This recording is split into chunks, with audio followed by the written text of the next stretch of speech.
ಹಾಗೂ ನನ್ನ ಶಾಲೆಯ ಎಲ್ಲ ಶಿಕ್ಷಕ ಬಂಧುವರೇ, ಊರಿನ ಪ್ರಮುಖರೇ, ಮುದ್ದು ಮಕ್ಕಳೇ, ಇಲ್ಲಿ ಕೇಳ್ಬೇಕು, ಶಿವಪಾರ್ವತಿ ನೋಡಿರಾ? ಎಲ್ಲಿ ನೋಡಿರಿ? ಮುಂದೆ ಕುಂತಾರಲ್ರಿ ಸರ್. ಗುಡ್, ಬಹಳ ಖುಷಿ ಆಯ್ತು. ಇವತ್ತು ನಮ್ಮೂರಿನ ಶಿವಪಾರ್ವತಿ ಅವರನ್ನ ಬೇರೆ ಊರಿಗೆ ವರ್ಗಾವಣೆ ಆಗ್ತಿರೋದು ನಮ್ಮೆಲ್ಲರಿಗೂ ಆಶೀರ್ವಾದ ಮಾಡಿ ಹೋಗ್ಬೇಕು. ನಮ್ಮೂರಿನ ಮಕ್ಕಳು ಚೆನ್ನಾಗಿ ಓದಿ ಮುಂದೆ ಒಳ್ಳೆಯ ಭವಿಷ್ಯವನ್ನ ಕಾಣಲಿ ಅಂತಂದೇಳಿ ಇಬ್ಬರು ಗುರುಗಳ ಆಶೀರ್ವಾದ ಬಹಳ ಮುಖ್ಯ. ಹಾಗಾಗಿ ಶಿವ ಪಾರ್ವತಿ ಅವರ ಆಶೀರ್ವಾದ ಎಲ್ಲರೂ ಕೂಡ ಪಡ್ಕೋಬೇಕು.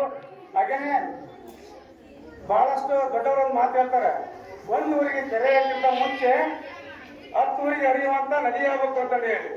ಹಾಗಾಗಿ ಇವರ ಒಂದು ತ್ಯಾಗ ಬಲಿದಾನ, ಇವರ ಜ್ಞಾನಾರ್ಜನೆ ಇನ್ನೂ 4 ಜನಕ್ಕೆ ತಿಳಿಲಿ ಅಂತಂದೇಳಿ ಸರ್ಕಾರದ ಆದೇಶ ಮೇರೆಗೆ ಹೋಗ್ತಾ ಇರ್ತಕ್ಕಂಥದ್ದು.